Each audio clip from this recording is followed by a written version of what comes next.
Students, हमारा topic चल रहा है व्यवस्था सिद्धांत।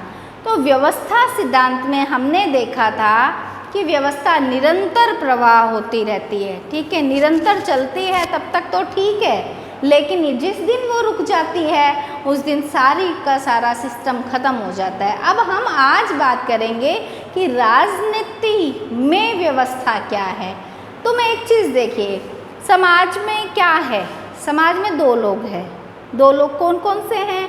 एक तो सारे के सारे नागरिक या प्रजा या लोग, और एक है शासन, शासक जो शासन कर रहे हैं। एक जो ले रहे हैं नीतियाँ और एक जो नीतियाँ बना रहे हैं, ठीक है। एक जो ले रहे हैं और एक जो बना रहे हैं, तो दो प्रकार के लोग हैं, ठीक है। अब जनता है, जनता क्या करती है? व्यवस्था हो गई ना, एक जो नीतियाँ बना रहे हैं, एक जिसके लिए नीतियाँ बन रही है। अब देखिए यहाँ पे हम एक चीज़ देखेंगे क्या कि राजनीतिक व्यवस्था क्या है? समाज की एक उपव्यवस्था है। समाज के लिए राजनीतिक व्यवस्था नीतियाँ बना रही है। इतना समझ आया? राजनीतिक व्यवस्था क्या है? समाज की एक उपव्यवस्था है और वह क्या कर रही है? समाज से प्रभावित भी होती है और समाज को प्रभावित करती भी है। यहाँ तक देखिए, समझो बात को, जो लुडविन बर्टनलैफी ने कहा था प्रभावित होती भी है और प्रभावित करती भी है, तो वो बात आ गई, अंतर संबंधित है। समाज से प्रभावित होती है राजनीतिक व्यवस्था और समाज को प्रभावित करती भी है राजनीतिक व्यवस्था। यहाँ पे निरंतर चलता है समाज, ये निरंतर प्रवाह होता रहता है। और यहाँ पे हम एक चीज़ देखेंगे कि राजनीतिक व्यवस्था समाज की ही एक उपव्यवस्था है, लेकिन समाज की बहुत सारी व्यवस्थाएं होती है, जैसे धार्मिक व्यवस्था होती है, आर्थिक व्यवस्था होती है, राजनीतिक व्यवस्था होती है, मनोवैज्ञानिक व्यवस्था होती है, धार्मिक, आर्थिक, राजनीतिक, सांस्कृतिक, सारी व्यवस्थाएं, बहुत सारी समाज की व्यवस्थाएं होती है। ऐसे ही राजनीतिक व्यवस्था समाज की एक उपव्यवस्था है, लेकिन समाज की एक उपव्यवस्था होने के साथ साथ में राजनीतिक व्यवस्था एक विशिष्ट उपव्यवस्था है, एक विशिष्टता है उसमें, एक विशिष्टता। कैसी विशिष्टता है? उसमें आदेश देने की विशिष्टता है। यदि जीएसटी लागू हो गई तो लागू कर दी, हम सब ने मान ली। यदि डिमोनेलाइजेशन हो गए, ठीक है, यदि नोटबंदी हो गई, नोटबंदी हुई, हम सब ने मानी, ठीक है। और यदि अभी जैसे हमने देखा लॉकडाउन हो गया, लॉकडाउन हुआ, हम सब ने माना। तो यहाँ क्या देख रहे हैं हम देख रहे हैं एक शक्ति है, एक नियम बनाने की शक्ति है, और ऐसी शक्ति जिसको वैधता मिली हुई है, अर्थात वो सत्ता, वो सत्तात्मक, वो अधिकार रखती है। इसीलिए समाज की अन्य व्यवस्थाओं में से एक विशिष्ट है, एक विशेष उपव्यवस्था है जिसके पास क्या है? अधिकार है। किस चीज़ का अधिकार है? नीति निर्माण करने का अधिकार है, आदेश देने का अधिकार है, आदेश मनवाने का अधिकार है। यदि आदेश नहीं मानते हैं हम, यदि आदेश नहीं मानते तो हमें कानून के द्वारा दंड मिलेगा, तो हमें आदेश मानना पड़ता है। अर्थात वह जो व्यवस्था है वह हमें दंड भी दे सकती है। वह, उसको इतना अधिकार है कि वह प्रजा को यदि वस्तु देती है, लाभ देती है, पद देती है, प्रतिष्ठा देती है, सभी की सभी ज़रूरतों को, व्यक्ति की ज़रूरतों को पूरा करती है, तो वह हमें दंड भी दे सकती है। तो अब सुनो, समाज की अन्य विशेषता व्यवस्थाओं में से एक विशिष्ट व्यवस्था है। कौन सी व्यवस्था? राजनीतिक व्यवस्था। अन्य व्यवस्थाओं में से राजनीतिक व्यवस्था क्या है? राजनीतिक व्यवस्था क्या है? राजनीतिक व्यवस्था एक विशिष्ट व्यवस्था है। विशिष्ट क्यों है? क्योंकि उसको आदेश देने का अधिकार है, क्योंकि उसको आदेश देने का अधिकार है, और आदेश देती मात्र नहीं है बल्कि पालन करवाने का भी अधिकार है। पालन करवाएं।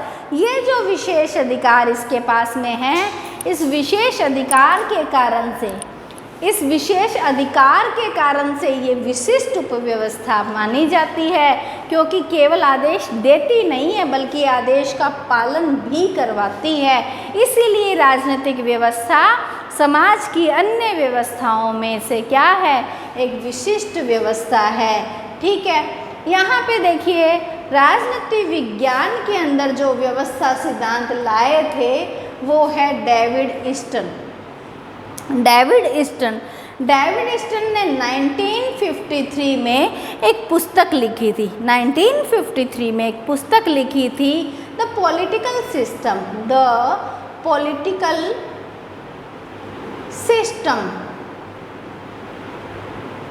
अब ये जो पॉलिटिकल सिस्टम 1953 में लिखा था, इसमें इन्होंने बताया कि राजनीतिक व्यवस्था, पॉलिटिकल सिस्टम, राजनीतिक व्यवस्था समाज की एक उपव्यवस्था है।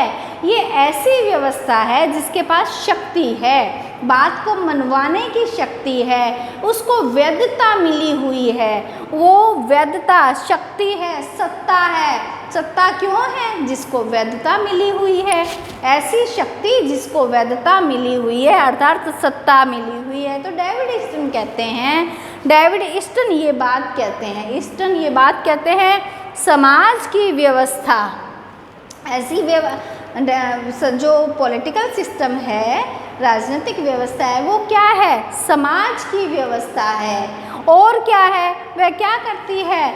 समाज के मूल्य, समाज के लाभ का आधिकारिक आवंटन करती है, वितरण करती है या आवंटन करती है। उसे यह अधिकार है, वह अपने अधिकार से मूल्यों का, लाभ का और ये वस्तुओं का, सेवाओं का, इनका आधिकारिक आवंटन करती है।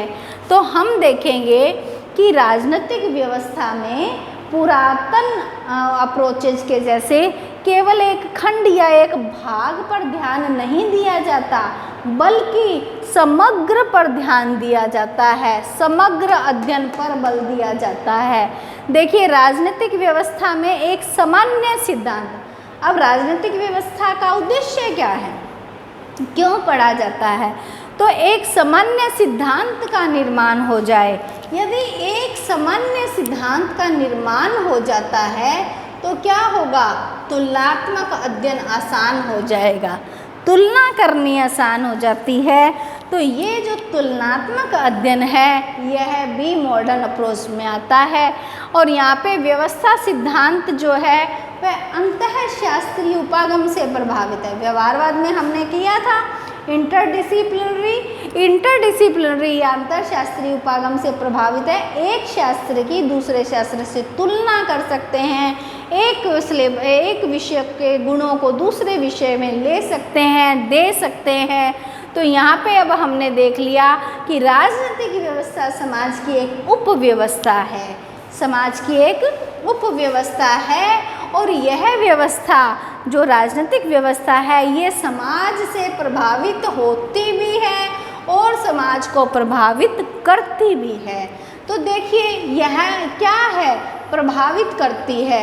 राजनीतिक व्यवस्था का अध्ययन समाज में होता है। परिवेश या वातावरण या एनवायरमेंट क्या है? राजनीतिक व्यवस्था कहाँ है, किस एनवायरमेंट में है? अर्थात समाज में है। परिवेश, वातावरण, एनवायरमेंट, ये क्या है? ये समाज है। समाज से राजनीतिक व्यवस्था प्रभावित होती भी है और प्रभावित करती भी है। तो हमने ये देखा कि राजनीतिक व्यवस्था क्या है? नियम बनाने की शक्ति है। राजनीतिक व्यवस्था नीति निर्माण है, रूल मेकिंग है, नीति निर्माण करती है और उसका पालन भी करवाती है, आदेश देती है, नीति को निर्माण करती है और साथ में पालन भी करवाती है। ये जो आधिकारिक आवंटन है, यह बात कही थी कि डेविड ईस्टन ने, जो कि व्यवस्था सिद्धांत के प्रणेता है, इन्होंने कही थी। देखिए पुरातन जो अप्रोच थी उसमें कुछ अलग शब्दावली थी और आधुनिक अप्रोच में कुछ नई शब्दावली आ गई। अब ये जो नई शब्दावली आ गई है, इसमें पहले जहाँ राज्य का औपचारिक अध्ययन किया जाता था, अब वहाँ राजनीतिक व्यवस्था कहलाती है। राज्य, राजनीतिक व्यवस्था में क्या क्या है? राजनीतिक व्यवस्था में वही क्या, व्यवस्थापिका, कार्यपालिका, न्यायपालिका, सबका यहाँ सत्ता और शक्ति थी। सत्ता और शक्ति का अध्ययन किया जाता था। यहाँ सत्ता के कार्यों का अध्ययन किया जाता है, प्रकारों का अध्ययन किया जाता है। जहाँ संस्थाएं थी वहाँ संरचनाएं हैं, जहाँ जनमत था वहाँ संस्कृति है, जहाँ पद था वहाँ भूमिका है और नागरिक प्रशिक्षण और यानी समाजीकरण है। मैं जानती हूँ ये तुम्हें मुश्किल लग रहा है, क्योंकि ये टॉपिक वास्तव में थोड़ा सा मुश्किल है, लेकिन मैं बहुत सरल तरीके से, देखिए ये एक इस वीडियो में पूरा भी कर सकती हूँ, लेकिन मैंने इसे बनाने में पहले 2 वीडियो तो तुम्हें ये समझाने में बता दी है कि राजनीतिक व्यवस्था क्या है। व्यवस्था है, समाज में क्या उत्पन्न होती है? आवश्यकताएं उत्पन्न होती है। आवश्यकता है, समाज को सड़क की आवश्यकता है, बिजली की आवश्यकता है, पानी की आवश्यकता है अपने सुरक्षा की आवश्यकता है, बहुत सारी आवश्यकता है, रोटी कपड़ा मकान की आवश्यकता है। और इसको पूरा कौन करता है? सरकार पूरा करती है।